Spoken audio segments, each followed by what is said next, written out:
The conference room aboard Terminus 7 station was filled with the strangest collection of beings the galaxy had to offer. Ambassador Veltov stood at the head of the long metal table, his thick, armored skin catching the light as he moved. He was a Kraghorian, born on a world where volcanoes erupted every day and creatures the size of buildings hunted in packs. His people had learned to be strong, or they died young. Around the table sat representatives from 12 other deadly worlds. There was Siktra from Siltar, her body covered in scales that could resist the crushing pressure of her ocean world. Next to her was Thornax, whose species had evolved natural armor plating after millions of years of fighting off venomous predators. Each delegate had come from a place where simply being alive was a victory. This was the Galactic Deathworld Coalition, and they met once a year to share survival strategies, trade resources, and remind themselves that they were not alone in the universe. They were the tough ones, the survivors, the species that had clawed their way up from hell itself. "We have new business today," Veltoth announced, his voice rumbling through the room like distant thunder. "The survey ships have found another death world, a new one." The delegates leaned forward with interest. New death worlds were rare. Most species that evolved on such planets never made it to space travel. They either killed each other off, or their planet finished the job first.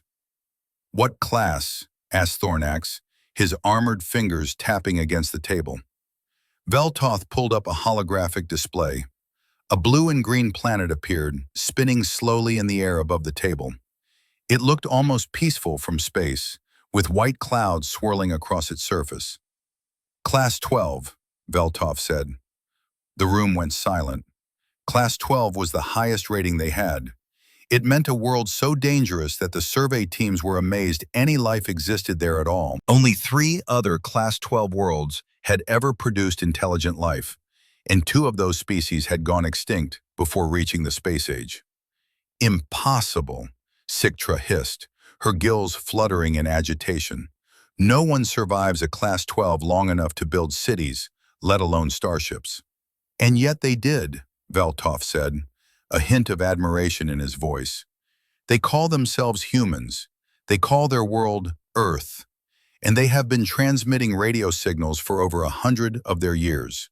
They have satellites, space stations, and they have just achieved faster-than-light travel." He pulled up more images. Cities of glass and steel, huge machines, spacecraft that were primitive by galactic standards but functional, and finally images of the humans themselves. The delegates stared in confusion. The creatures on the screen looked soft. They had no natural armor, no thick skin, no visible weapons. They wore artificial coverings over their bodies. Their faces were mobile and expressive, and in many of the images they appeared to be showing their teeth in what the computer identified as a expression of happiness. "These are the survivors?" Thornax asked, disbelief clear in his voice. "They look like prey animals." "The survey data is clear," Veltoth insisted. "They are the dominant species on their planet. They have been for thousands of years." He brought up more data on the holographic display. The other delegates read in growing shock. Earth had predators on every continent. It had diseases so small they could not be seen without machines. It had weather patterns that could flatten cities. It had earthquakes, tsunamis, hurricanes, and volcanoes. The temperature could swing from hot enough to kill in one region to cold enough to freeze water solid in another. The planet had been hit by asteroids multiple times, causing mass extinctions, and yet life had returned every time. "By the void," Siktra whispered. "How did anything survive there?" "That is exactly what I want to know," Veltoth said, "which is why I propose we invite them to join our coalition." The debate that followed was intense. Some delegates argued that the humans must have technology or strategies that could benefit all of them. Others worried about bringing in a completely unknown species. A few questioned whether the data was accurate at all. In the end, Veltoth's argument won.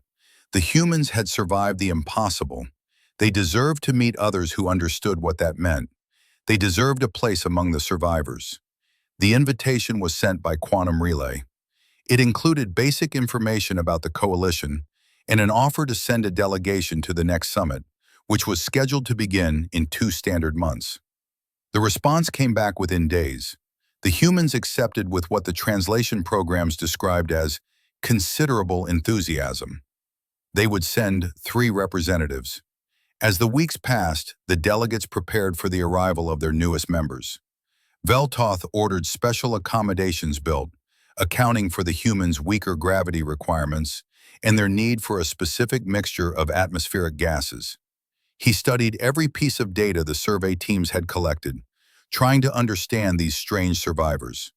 The humans breathed oxygen, like several other species, but in higher concentrations. They required liquid water and consumed both plant and animal matter for energy.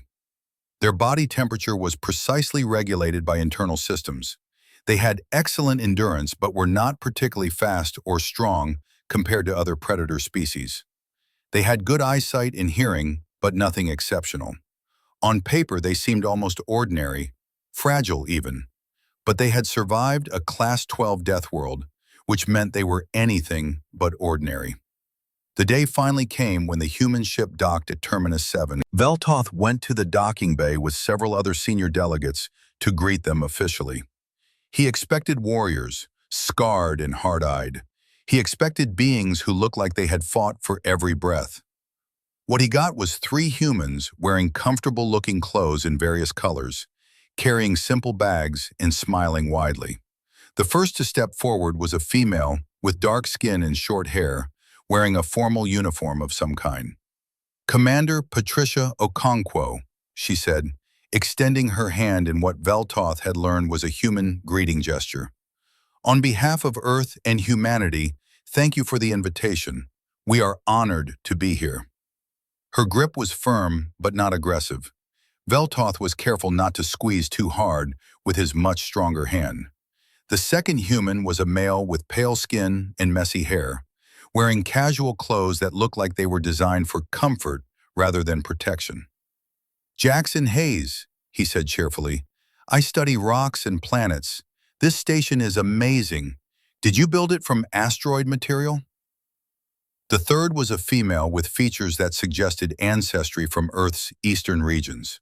She practically bounced on her feet with excitement. "Dr. Sarah Chen, xenobotany specialist. I cannot wait to learn about your homeworld's plant life. Do any of your worlds have photosynthetic organisms? Oh, this is so exciting." Veltoth exchanged glances with the other delegates. These were the survivors of a Class 12 Deathworld. They looked like they were on vacation. They seemed happy to be here, not wary or defensive. They asked questions like curious children, not hardened warriors. As he led them toward their quarters, Veltoth began to wonder if perhaps the survey data had been wrong. Perhaps Earth was not actually as dangerous as the readings suggested. Perhaps there had been some mistake in the classification. He would learn soon enough how very wrong that thought was. The summit was about to become far more interesting than anyone had planned. The summit began the next morning in the main conference hall. The room was large and circular, with seats arranged in tiers so everyone could see the central presentation area. The lighting was adjusted to accommodate species with different visual ranges, and the air mixture was carefully balanced to keep everyone comfortable. Veltoth stood at the center podium, his voice carrying clearly through the translator systems. "Welcome to the annual Deathworld Coalition Summit. For those who are new, our tradition is simple. Each world presents the challenges they face and the adaptations that allow them to survive. We learn from each other. We share our strength." He gestured to Thornax. "We will begin with Krelnoth, as always." Thornax moved to the podium with heavy steps. His species did not walk so much as lumber, their thick armor plating making speed unnecessary. He activated the holographic display, and images of his homeworld appeared above the podium. "Krelnoth is a world of stone and fire," Thornax began. "Our largest predator, the Krell beast, stands 10 meters tall and hunts in packs. Our plants produce toxins that can melt flesh. Our atmosphere has high levels of sulfur compounds. My people developed natural armor over millions of years. Our skin is 20 centimeters thick in places. We feel no pain from heat below 200 degrees. The display showed images of the fearsome Krell beasts, their massive jaws filled with teeth like daggers. It showed Thornax's ancestors fighting them with primitive weapons, their armor plating cracked but holding. Several delegates nodded in understanding. This was familiar territory. Dangerous predators, hostile environment, physical adaptation. This was how Deathworld species survived. The presentations continued. Sictra showed images of her ocean world, where the pressure at habitable depths could crush most species flat. Her people had evolved dense bones and bodies that could compress. They had developed biological filters to remove toxins from the water and natural electricity generation to stun the venomous creatures that filled their seas. Another delegate from Pyroth explained how her people survived on a world with 3 suns, where the surface temperature could cook flesh in minutes. They had evolved reflective skin and the ability to enter dormant states during the hottest periods. Each species had a similar story: impossible challenges, brutal natural selection, specific adaptations that allowed survival. The humans listened to every presentation with intense interest, asking thoughtful questions and taking notes on personal data devices. Finally, it was Earth's turn. Dr. Chen bounced up to the podium with an energy that seemed excessive to most of the delegates. She smiled at the assembled representatives and activated the holographic display. "Earth," she announced cheerfully, "our beautiful, terrible home." The planet appeared above her, rotating slowly. It did look beautiful from space, Veltoth had to admit. Blue oceans, green and brown landmasses, white clouds. It looked peaceful. "So, where do I even start?"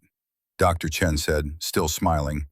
"Earth is amazing in how many different ways it can kill you. Let us begin with the microbiology." The display zoomed in to show microscopic organisms. These are bacteria and viruses. They are too small to see without machines.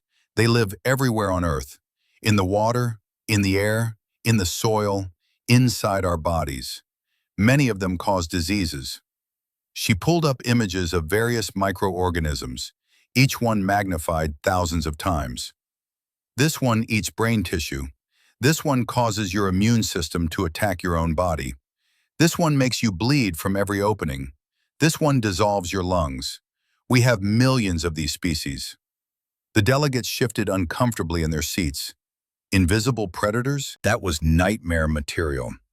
"But do not worry," Dr. Chen continued, apparently not noticing the growing tension in the room. "Our bodies fight them constantly. We have an immune system that battles infections every single day. Most of the time, we win." "Most of the time?" Veltoth thought. She said that like it was good news. Jackson stood up to add to the presentation. "I will talk about the geology," he said casually. "Earth's crust is broken into large plates that float on liquid rock. These plates grind against each other, causing earthquakes and volcanic eruptions. We have about 50 volcanic eruptions per year on average, and thousands of earthquakes strong enough to feel every day." He showed a map of Earth with the plate boundaries marked in red. The plates also create mountains and ocean trenches. Our deepest ocean trench could swallow our tallest mountain and still have room left over. The pressure down there would crush most of our own submarines. "Your planet is breaking apart?" Sictra asked, her voice tense. "Well, yes and no," Jackson replied. "It is more like it is constantly rebuilding itself. The movement is usually slow. Sometimes it is fast and destructive, but that is just how rocky planets work." He said it like it was normal, like living on an unstable crust was just something everyone dealt with. Commander Okonkwo took over next, showing images of Earth's weather systems. "Our planet has significant temperature variation. We range from -89 degrees Celsius at our coldest recorded temperature to +56 degrees at our hottest. We have storms with winds over 300 kilometers per hour. We have lightning strikes that carry billions of volts. We have rotating columns of air called tornadoes that can destroy entire towns. The display showed a massive hurricane from space, a spiral of clouds thousands of kilometers across. This is a hurricane. The energy in one of these storms is equivalent to several nuclear weapons being detonated continuously for days. And you just live through these? Thornax asked, his voice uncertain. We build shelters and warning systems, Commander Okonkwo explained. We predict when they are coming and prepare. Usually that works. Usually, Veltoth noted. These humans use that word a lot. Dr. Chen took back over with clear excitement. Now for my favorite part, the plants and animals. Earth has approximately 8 million different species that we know of. Many of them are dangerous in creative ways. She showed images rapidly, barely pausing between them. This is a box jellyfish. Its venom can kill in minutes. This is a poison dart frog. Touching it can cause cardiac arrest. This is a mosquito. It spreads diseases that kill hundreds of thousands of humans per year. This is a hippopotamus. It looks peaceful but kills more humans in Africa than any other large animal. This is a saltwater crocodile. This is a polar bear. This is a tiger shark. The images kept coming. Snakes with venom, spiders with venom, fish with venom, plants with toxins, mammals with claws and teeth, insects that burrow under skin, parasites that live in human bodies. Wait, stop, Veltoth interrupted. How many apex predators does your world have? Dr. Chen thought for a moment. Define apex predator? A creature that hunts other creatures and has no natural predators of its own. Oh, that depends on the region, she said thoughtfully. Each continent has several. Each ocean has several. I would estimate maybe 30 or 40 major ones, but that is not counting the smaller predators like wild dogs, wolves, big cats, bears, crocodiles. Actually, the number is quite high. 40 apex predators on one world. Veltoth felt something he had not felt in years, genuine fear. Jackson pulled up another image. We should also mention the impact events. Earth sits in a region of space with lots of asteroids and comets. We get hit fairly regularly on a cosmic timescale. About 65 million years ago, an asteroid impact caused a mass extinction that wiped out the dominant species at the time. And your species? Siktra asked quietly. How did you survive this? Oh, we did not exist yet, Dr. Chen said brightly. Our ancestors were small mammals. They survived because they were small and could hide. Then they evolved to fill the empty niches. Evolution is fascinating. The room was completely silent now. These humans were describing a world of constant danger, invisible diseases, unstable geology, extreme weather, countless predators, and regular extinction events. And they were smiling about it. They spoke about their deadly planet like parents bragging about difficult children. Commander Okonkwo finished the presentation with images of human cities. Despite all these challenges, we have built a global civilization. We have cities on every continent except Antarctica. That is our frozen southern continent, where the temperature rarely rises above freezing. We have a population of nearly 8 billion individuals. We have adapted to live in deserts, jungles, mountains, islands, and Arctic regions. She closed the presentation. Thank you for listening. We look forward to learning from all of you and sharing our own experiences. The three humans returned to their seats, still smiling, apparently unaware of the shocked silence they had left behind. Veltoth tried to speak, found his voice did not work, and tried again. That was very comprehensive, thank you. Inside, his mind was racing. These soft-looking creatures had evolved on a world more dangerous than he had imagined. They had no thick armor like Thornax, no pressure-resistant bodies like Siktra, no heat-reflective skin. They were fragile by Deathworld standards, and yet they had not just survived, they had thrived. How? The question burned in his mind as the summit broke for a meal period. How were these humans still alive? The meal period was held in a large common area designed to accommodate different species' dietary needs. Food stations lined the walls, each providing nutrition suitable for different biological systems. The humans had been given a station with various options from Earth, brought aboard their ship and prepared by the station's automated systems. Veltoth watched the three humans from across the room. They had taken food and were sitting with a few of the other delegates, talking and laughing. They seemed so normal, so relaxed. It was unsettling after the presentation they had just given. He was about to join them when he heard the sound of breaking glass. A young Kraghorian delegate named Torval had accidentally knocked a drinking vessel off the table. It shattered on the floor, and Torval jumped back with a curse. Glass fragments were sharp and dangerous, even for thick-skinned species. Dr. Chen was closest to the mess. Before anyone could react, she knelt down and began picking up the larger pieces with her bare hands. "Wait, do not," Veltov started to say, but he was too far away. Several delegates made sounds of alarm. Glass could slice through even armored skin if the angle was right. For someone with soft human skin, it would be like handling knives. Dr. Chen looked up, confused by the reaction. "It is okay, I am just cleaning up the big pieces so no one steps on them." "Your hand," Siktra pointed with one webbed finger. Dr. Chen glanced down. A thin line of red blood was welling up from a cut across her palm. "Oh," she said calmly. "Yes, I got a small cut. It is fine." "Fine?" Torval said, his voice high with distress. "You are bleeding." "Well, yes, but it is not deep," Dr. Chen explained, still picking up glass pieces with her other hand.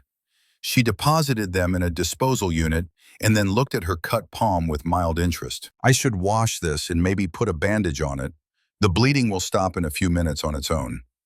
She said it so casually, like minor wounds were just part of daily life, which, Veltoth realized with growing horror, they probably were for humans. Commander Okonkwo came over with a small kit from her bag. She cleaned Dr. Chen's hand with a liquid that the translator identified as antiseptic and wrapped it in a thin adhesive strip. The whole process took maybe 30 seconds, and then both humans went back to their meal like nothing had happened. Veltoth sat down heavily in his chair. Humans had such thin skin that they could be cut by glass fragments, and they just accepted it? They carried medical supplies for small injuries because they expected to get hurt regularly? The meal continued, but Veltoth noticed the other delegates were watching the humans more carefully now, like they were dangerous animals that might do something unpredictable. Later that day, during a break between sessions, Jackson was talking with Thornax about geological formations. He mentioned something casually that made everyone nearby stop and listen. "Sorry, I am a bit under the weather today," Jackson said, rubbing his eyes. "Fighting off a cold, I think. Makes it hard to focus." "Under the weather?" Thornax asked. "What does that mean?" "Oh, it is a phrase. It means I am sick. Not very sick, just a minor illness." Siktra, who was trained in medicine for her species, immediately pulled out a scanning device. "May I check your health signs? If you are ill, we should ensure it is not contagious to other species." Jackson shrugged. "Sure, go ahead." The scanner hummed as it passed over Jackson's body. Siktra's eyes widened as she read the results. She scanned again, certain the device was malfunctioning. The results were the same. "You are fighting 3 separate infections," she said slowly. "Your body temperature is elevated. You have inflammation in your respiratory system, your digestive system, and your lymphatic system. Your white blood cell count is significantly elevated. According to these readings, you should be in a medical bay, not walking around." Jackson blinked. "Really? I mean, I feel tired and a bit congested, but it is not that bad. Just a common cold, like I said. Maybe a minor stomach bug, too. I will be fine in a few days." "A few days?" Siktra repeated faintly. "You are fighting 3 infections simultaneously, and you expect to recover without medical intervention?" "Well, yes," Jackson said, looking confused. "That is what immune systems do. Mine is probably working overtime right now, killing off the viruses and bacteria. I am drinking lots of water and getting rest. Standard procedure. He said it like it was the most normal thing in the galaxy. Veltoth moved closer. Your body fights these battles on its own, while you continue your normal activities? Sure, Jackson confirmed. I mean, if it gets really bad, we take medicine to help. But for common illnesses, your body usually handles it. Humans get sick a lot, actually. We are exposed to new germs constantly. Our immune systems are basically at war all the time with something or other. The delegates exchanged looks of disbelief. These humans walked around while their bodies fought invisible battles against multiple enemies. They considered this normal. That evening, there was a cultural exchange dinner. Each species had prepared traditional food from their homeworld, and everyone was invited to share and discuss their cultures. The humans brought something they called spicy curry from Earth. Dr. Chen offered it to anyone who wanted to try, warning that it might be a bit hot for species unused to certain compounds. Veltoth tried a small amount. The burning sensation hit his mouth immediately. His eyes watered and his throat felt like it was on fire. He grabbed water and gulped it down, trying to wash away the pain. Are you all right? Dr. Chen asked, concerned. What is in that? Veltoth gasped. Oh, it has chili peppers. They contain capsaicin, which triggers your pain receptors. Sorry, I should have warned you better. Humans actually enjoy the burning sensation. We eat spicy food for fun. For fun. They ate things that caused pain for entertainment. Commander Okonkwo was eating the curry with every sign of enjoyment. This is mild compared to what some people eat back home, she commented. Some people do spicy food challenges where they eat peppers that are so hot they need to sign waivers. Waivers? Thornax asked weakly. Legal documents saying you will not sue if you hurt yourself, Jackson explained, also eating the curry without any visible distress. Because eating extremely spicy food can actually cause physical harm, but people do it anyway. It is fun. The word fun was starting to lose all meaning to Veltoth. As the dinner continued, Commander Okonkwo began talking about human recreation and sports. She showed videos on her datapad of various activities. The delegates watched in growing horror as humans jumped out of aircraft with nothing but fabric parachutes to save them. They watched humans climb vertical cliff faces using only their hands and feet, with drops of hundreds of meters below them. They watched humans ride massive ocean waves on thin boards. They watched humans run distances that would exhaust most species, then do it again the next day for training. Why? Siktra finally asked, her voice nearly a whisper. Why would you do these things? Because it is exciting, Commander Okonkwo said simply. Humans like challenges. We like to test ourselves to see what we can accomplish. It is in our nature. Dr. Chen pulled up another video. I do triathlons, she said proudly. That is where you swim for several kilometers, then cycle for over 100 kilometers, then run a marathon. It takes hours to complete, and you are exhausted at the end. But the feeling of accomplishment is amazing. You exhaust yourself deliberately? Thornax asked. For no survival reason? For the challenge, Dr. Chen corrected. For the achievement, for the fun of it. I am actually training for an ultra-marathon next. That is a run through mountains, about 160 kilometers. You carry your own supplies and navigate the terrain. It is beautiful out there. She showed pictures of humans running through wilderness areas, smiling despite their obvious physical effort. Mountains, forests, deserts, environments that would challenge most species just to walk through, and humans ran through them for recreation. Veltoth excused himself and walked to a quiet corner of the room. He needed to think. These humans had just described a pattern of behavior that made no sense for survivors of a death world. Species from dangerous planets were supposed to be cautious, always aware of threats, always protecting themselves. But humans actively sought out danger. They hurt themselves on purpose. They pushed their bodies to the point of exhaustion and called it entertainment. And they did all of this while fighting off infections. healing from minor cuts, and dealing with a pain tolerance that seemed impossibly high. A terrible thought occurred to Veltoth. What if humans were not just survivors of a Class 12 death world? What if they were the reason it was Class 12? What if they were so adapted to danger, so comfortable with pain and challenge, that they had actually made their planet more dangerous because they needed the stimulation? He looked back at the three humans, laughing and sharing food with delegates from a dozen other worlds. They looked so friendly, so harmless. But Veltoth had seen their world. He had heard their stories. He had watched them treat injuries and illness as minor inconveniences. He had seen them describe deliberately hurting themselves as fun. For the first time since sending the invitation, Veltoth wondered if the coalition had made a terrible mistake.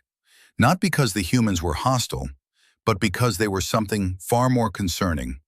They were insane by any reasonable standard, and they did not even know it. The next morning, the summit continued with discussions about trade agreements and mutual defense pacts. But Veltoth noticed that many delegates were distracted. They kept glancing at the three humans, who sat attentively, taking notes and asking questions. During a break, Veltoth called an informal gathering of senior delegates in a side chamber. The humans were not invited. "We need to talk about our guests," Veltoth began without preamble.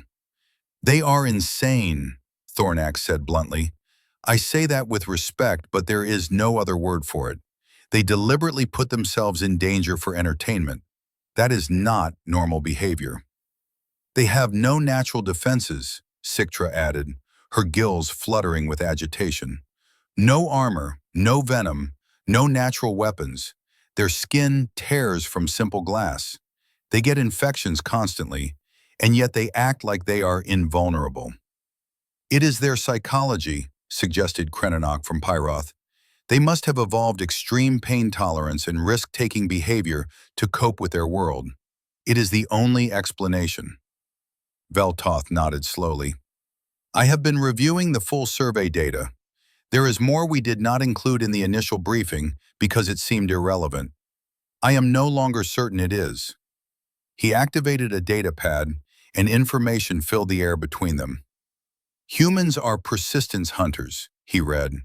"They evolved to chase prey over long distances until the prey collapsed from exhaustion. Their endurance is exceptional.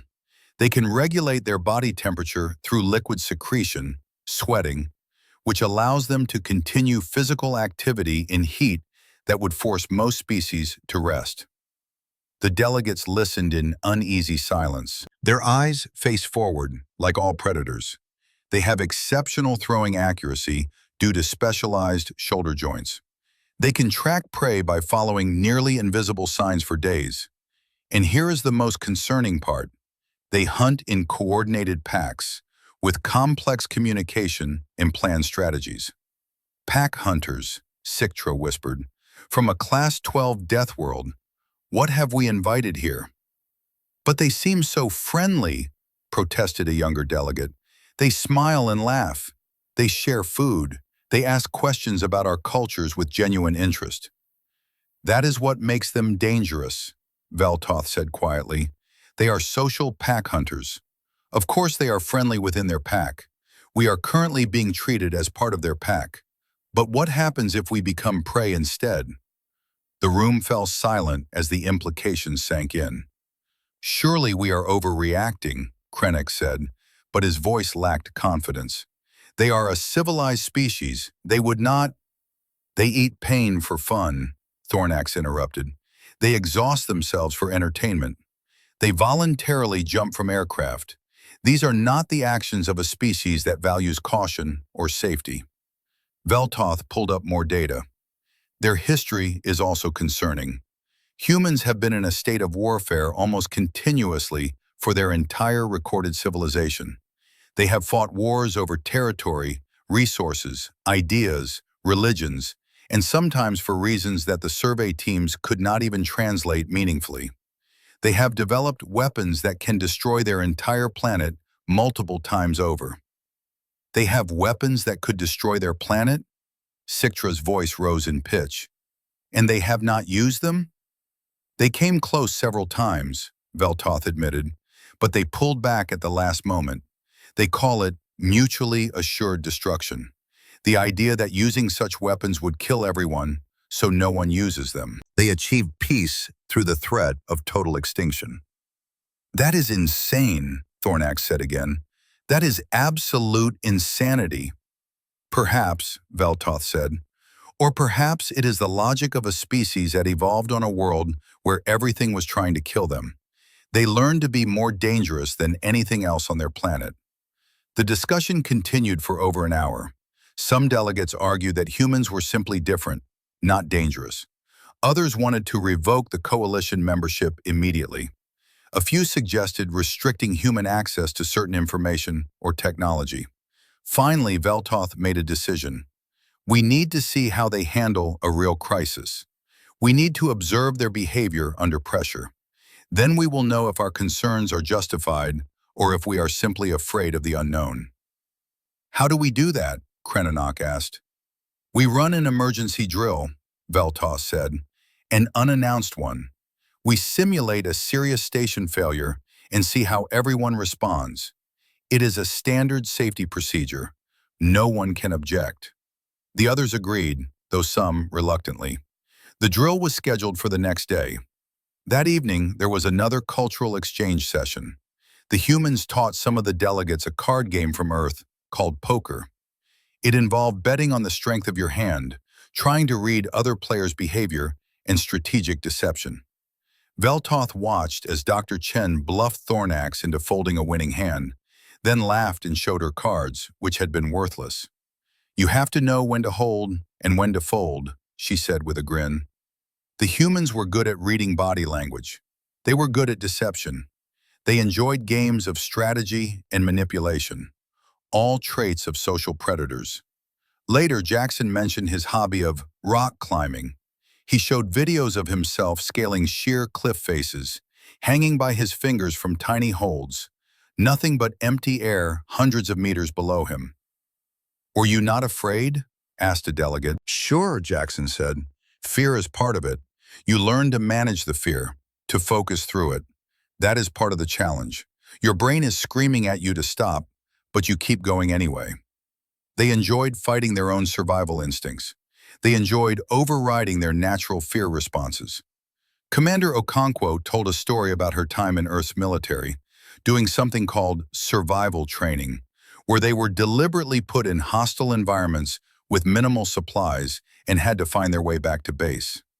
It was one of the most difficult things I have ever done, she said, and one of the most rewarding. You learn what you are truly capable of when everything is working against you. They trained for worst-case scenarios. They practiced surviving when everything went wrong. Veltoth felt a chill despite the comfortable temperature of the room. Everything the humans said, every story they told, every activity they described, it all pointed to the same thing. They were a species that thrived in chaos. They sought out challenges. They pushed themselves beyond reasonable limits. And they were so adapted to danger that they did not even recognize how extreme their behavior was. The drilling scenarios were prepared that night. The station's computer would simulate a cascade failure, loss of life support in one section, fire in another, a hull breach in a third. It would test everyone's crisis response protocols. It would show what species did when faced with immediate danger. Veltoth had a suspicion about what the humans would do. He hoped he was wrong. As he returned to his quarters that night, he passed by a viewing port that looked out into space. One of the humans, Jackson, was standing there, looking at the stars. Beautiful, is it not? Jackson said without turning. Veltoth joined him at the window. Yes, peaceful. Peaceful, Jackson repeated thoughtfully. I suppose it is. You know what I was thinking? Looking at all this empty space, I was thinking about how fragile we all are. How we need special stations with life support just to survive out here. How one small failure could kill everyone aboard. That is a dark thought, Veltoth said carefully. Maybe, Jackson agreed, but it is also kind of exciting, is it not? We are all out here in the void, depending on technology and cooperation to stay alive. It is like the ultimate extreme sport. One mistake and it is over. But we do it anyway because the alternative is staying home and never seeing what is out there. He smiled, his eyes reflecting the starlight. Humans have always been explorers. We always want to see what is over the next hill, across the next ocean, around the next star, even when it is dangerous, especially when it is dangerous. Veltos said nothing. He simply stood there, looking at this human who saw the deadly vacuum of space and felt excitement rather than fear. Tomorrow's drill would reveal the truth. Tomorrow they would see what humans did when faced with crisis. Veltoth was beginning to dread the answer, even as he needed to know it.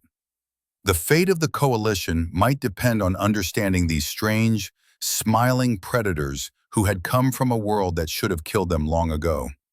But instead of dying, they had conquered their world so thoroughly that they now sought out danger for fun. What did you do with a species like that? How did you plan for beings who saw disasters as challenges and pain as entertainment? Veltoth watched Jackson walk away, whistling a human tune, completely at ease in an environment that could kill him in seconds if the technology failed.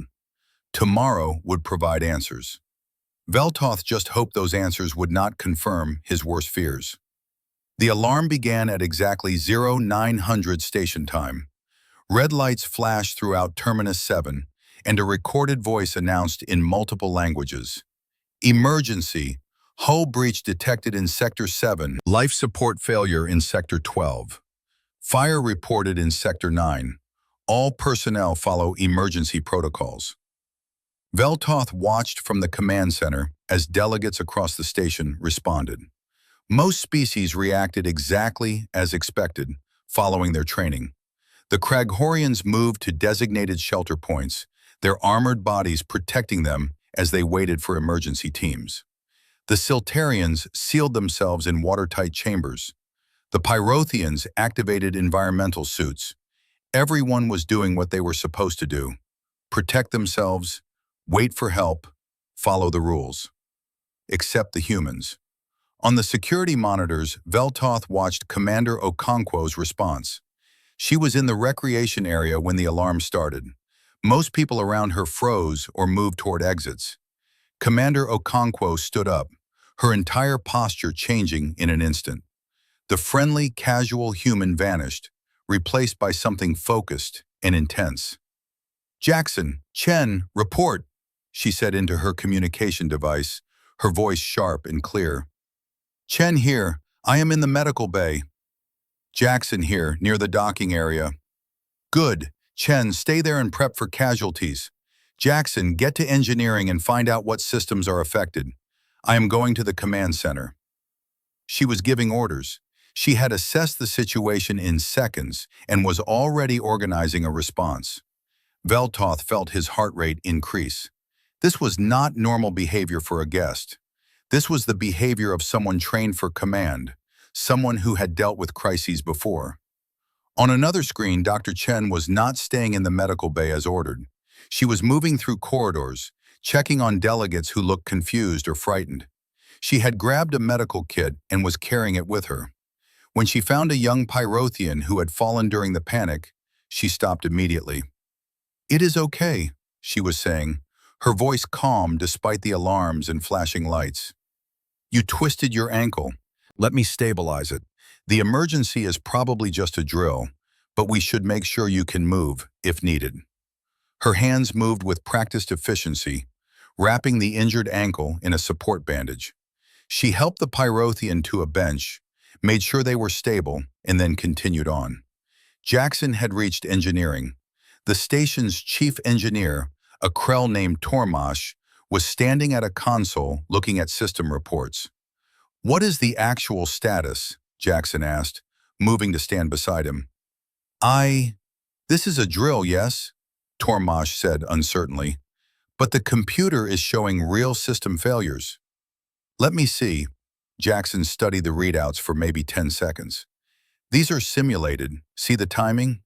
Each failure triggers exactly 30 seconds after the previous one. Too regular to be real cascade failure. But whoever programmed this did good work. It looks convincing. His fingers moved over the console, not changing anything, but analyzing the data. If this were real, you would need to reroute power from the backup generators to life support first, then deal with the fire suppression systems, then seal the hull breach. Want me to calculate the optimal power distribution? Tormash stared at him. You can do that? Without training on our systems? Basic principles are universal, Jackson said with a shrug. Power distribution, life support, structural integrity, the math is the math. I study planets, but space stations follow the same rules. In the command center, Commander Okonkwo arrived. Veltoth saw her taking in the room with a quick, analytical gaze. She spotted him immediately. Ambassador, she said walking over, is this a drill or an actual emergency? Veltoth hesitated. The plan had been to treat it as real to see genuine responses. But something in Commander Okonkwo's eyes told him she already knew. It is a drill, he admitted, but the systems are designed to simulate real conditions. She nodded. Good training exercise. You are testing response times and protocols. Smart. Then she looked at the monitors showing delegates throughout the station. You have someone injured in Sector 5. Looks like they panicked and fell. And there is a group in Sector 11 who seem confused about where to go. The emergency lighting in that section is not working properly. She had assessed the entire situation from a glance at the monitors. Your people are handling it, Veltoth said, unsure what else to say. My people are trained for crisis management, Commander Okonkwo said simply. It is part of our military and emergency response culture. Humans have a lot of disasters on Earth, so we get good at dealing with them. On the monitors, the simulated crisis escalated. The computer announced that the hull breach had expanded and that Sector 7 needed immediate evacuation.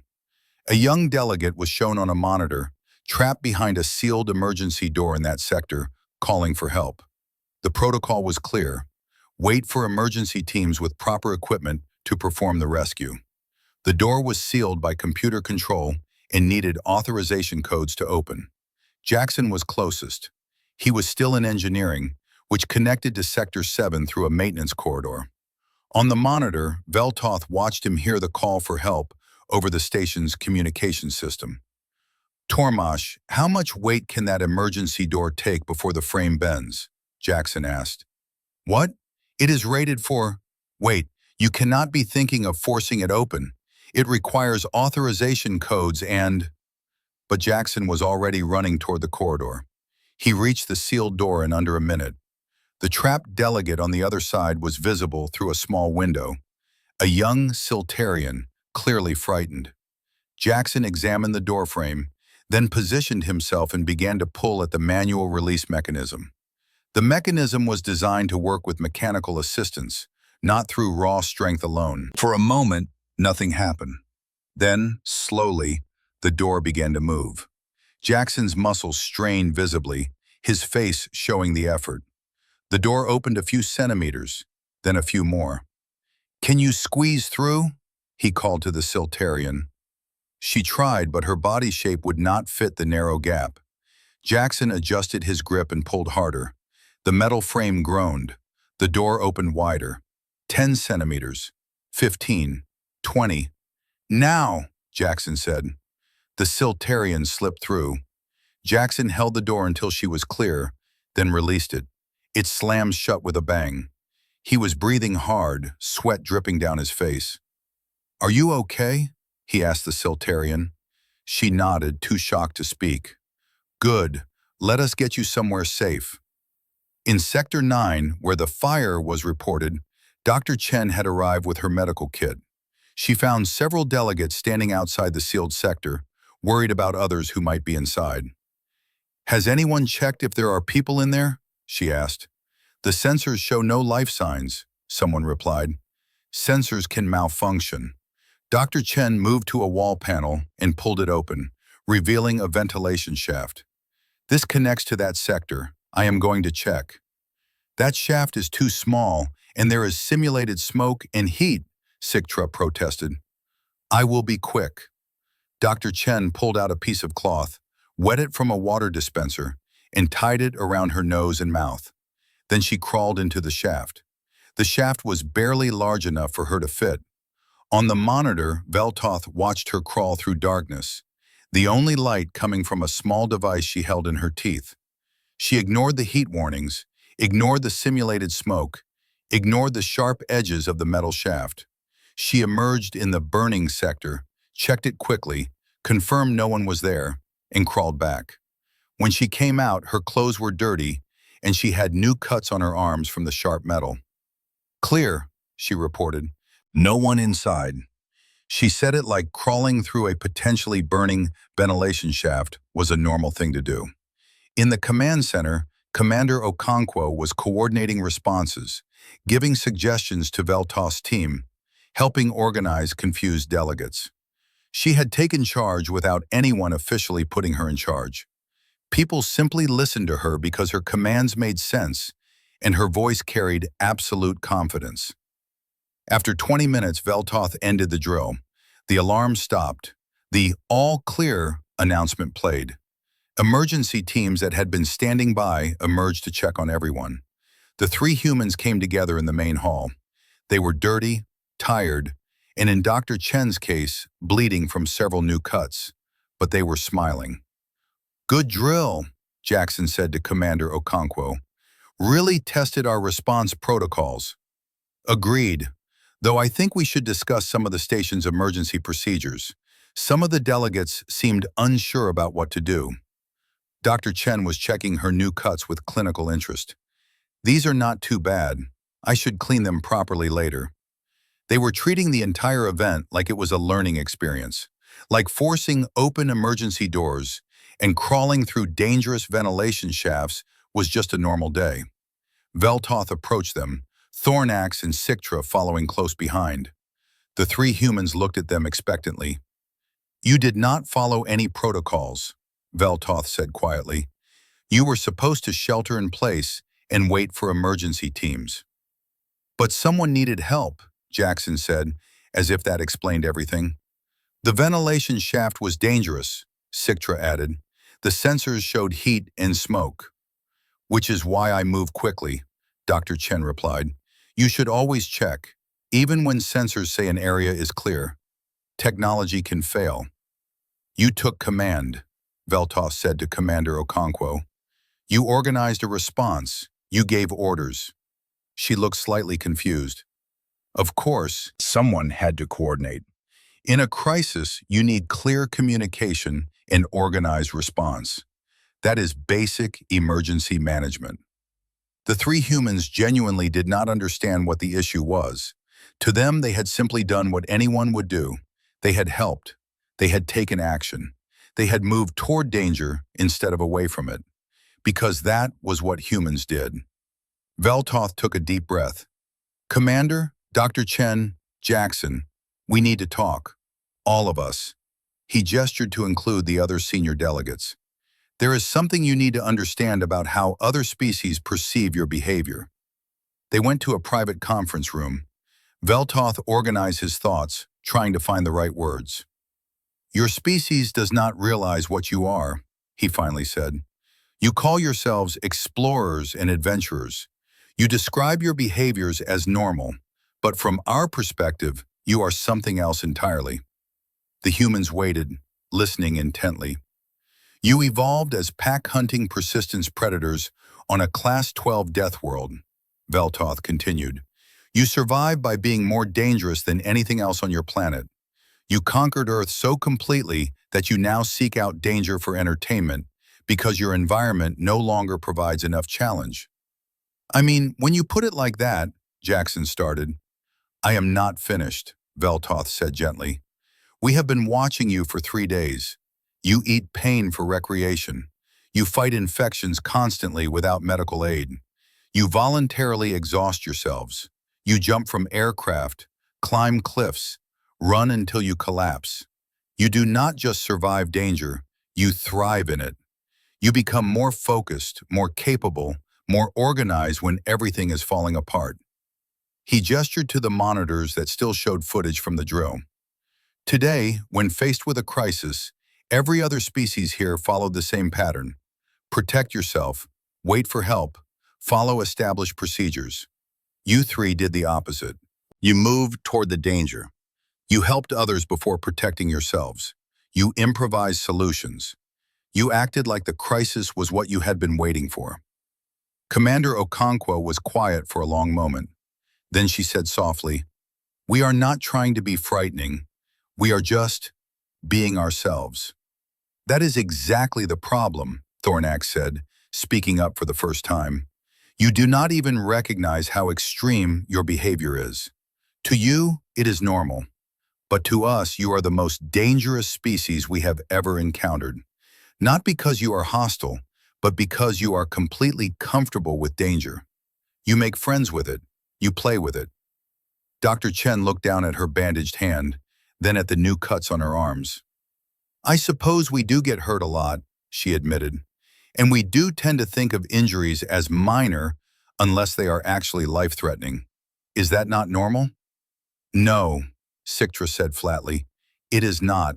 Most species avoid injury because our bodies are not designed to heal constantly.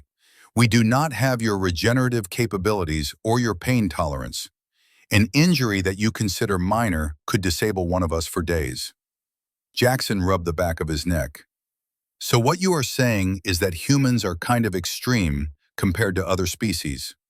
"Extremely extreme," Veltoth confirmed. "You are pack-hunting endurance predators who evolved on a world that tried to kill you in every possible way. You survive by being tougher, more adaptable, and more relentless than anything else.